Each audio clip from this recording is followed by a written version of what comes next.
If you're seeking to grow closer to God, to deepen your faith, to live more joyfully and generously, Father Patrick Peyton provides an extraordinary model for all of us.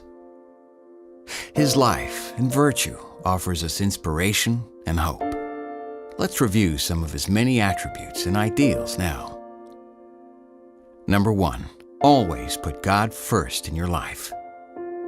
Before Patrick Peyton left for America, his father had him kneel before the image of the Sacred Heart of Jesus and promise to always remain faithful to our Lord in America. Years later, Father Peyton would cite that event as pivotal. He did remain faithful to God, and he always described that instruction from his father as one of the most important moments of his life. Number 2, pray constantly. Father Peyton filled his life with prayer. He started and ended each day with prayer. He began work meetings with prayer, even with strangers. Often, he would pause those meetings for more group prayer. He always prayed before major decisions and at every stage of his projects. He'd pray over scripts he was producing. He'd stop big parties in their tracks to lead the entire assembly in prayer. He would pray over the phone with anyone who asked. He'd pray with the sick and dying. He would visit poor families and ask them to pray with him. And he'd pray with strangers on the street. Father Peyton believed that praying is as essential to life as the air we breathe. Number 3, give gratitude to God. After Patrick Peyton's recovery from tuberculosis, which he attributed to our Mother Mary's intercession, he was so grateful that he dedicated his life to thanking God by serving Mary's mission on earth, which is to lead souls to her Son. That's gratitude. Number 4, let God work through you. When Father Peyton set a goal of 10 million families bringing the family rosary into their homes, he knew he could not achieve it on his own, that it could only happen by God working through him. It's often difficult for any of us to accept the loss of control in our lives. But Father Peyton shows us how to allow God to work His miracles through us when we surrender to His grace. Number 5, ask the Blessed Mother for help. Pray the Rosary. Father Peyton often told others what his mentor at Notre Dame told him. Mary is omnipotent in her power of prayer. Mary is omnipotent in her power of intercession with her Son.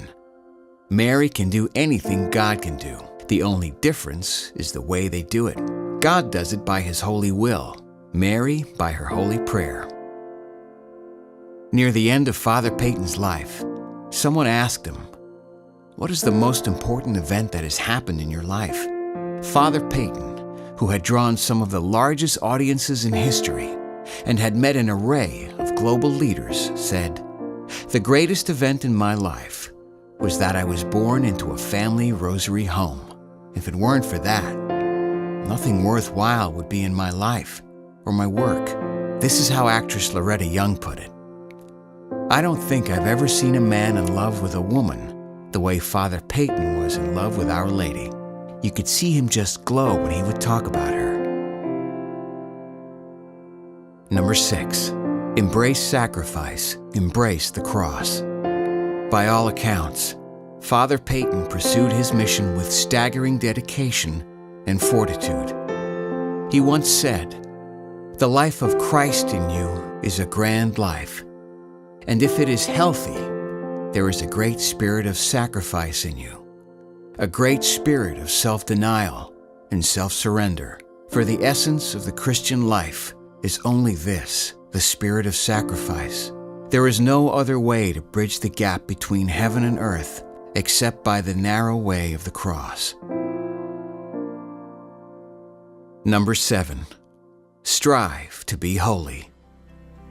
Father Peyton strongly believed that we are all called to holiness, that we must do the hard work of cooperating with God's grace, which changes us. The actress Gigi Perreault described Father Peyton this way: "You knew that you were in the presence of a holy man.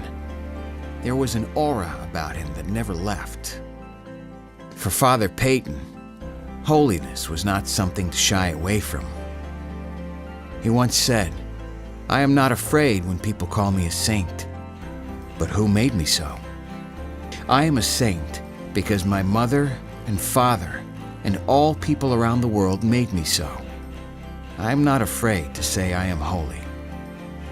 Father Peyton provides a stellar model we could all emulate.